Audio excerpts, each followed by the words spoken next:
One of our oldest solutions was, one of our first solutions was eDMS. It was electronic data management system for the, it says that Ministry of Public Administration, but all the ministries and all the agencies in Slovenia are using this system. This is actually the back office system of our government. We developed it in 1998. It was the first version that which we developed, and now they're shifting to another technological platform and another kind of system that we provided. This is an upgrade, because during the years the technology became obsolete, and we have to be, of course, we have to follow the technological evolution to stay in touch. But the system is not merely the back office, the eDMS system, but it's also integrated with all the services of the government portal, and of course other application that needs data from it. So we're talking about integration with Citizens Portal, Ministry of Finance, which has the accounting and budget execution system, because all the invoices are integrated with the budget execution system. So anytime you want, you can see or check whether the amount of the money that came with an invoice was correctly spent in the budget execution system.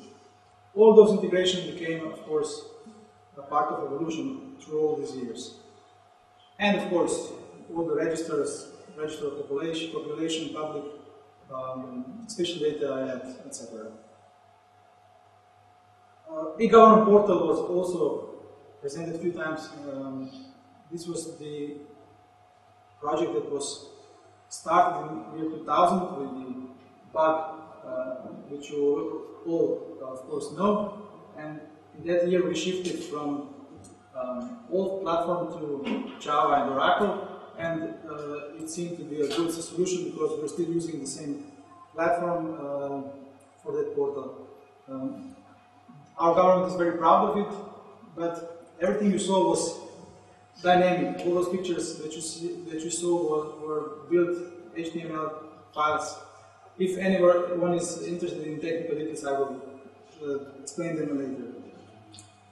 For the closure, just another system, so you don't get especially if we only do the government systems.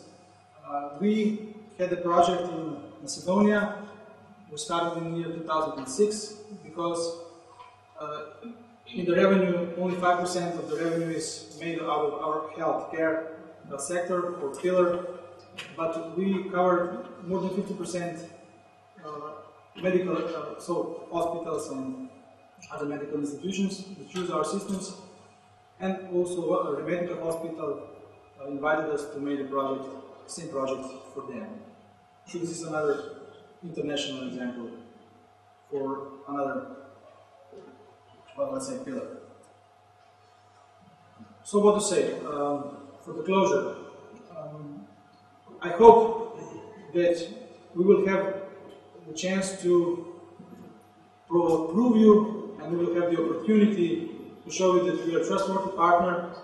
I hope we will have some common projects with you or your colleagues.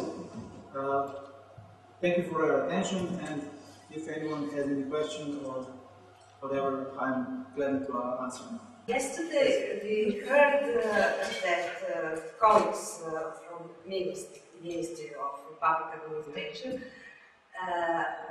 talked about some mechanisms for integration or interoperability, and they told that put to outsourced companies those when they tender.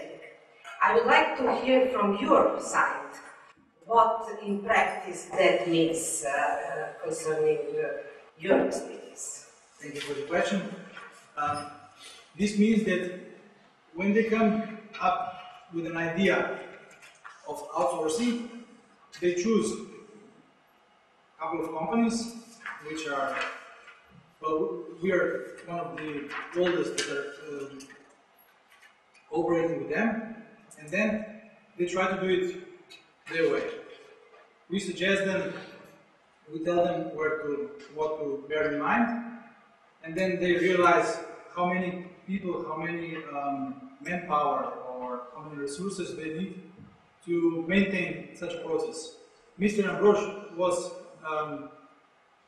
in one sentence he said, you have to bear in mind that all the things that you are providing as a government last 10 or 15 years. So you must have colleagues or someone who will live and bear in mind all the history, all the legacy of that services, registers, applications. So it is easier for them to then provide or choose one or two or three companies, or a couple of companies which are specialized in registers or services or web development or whatever.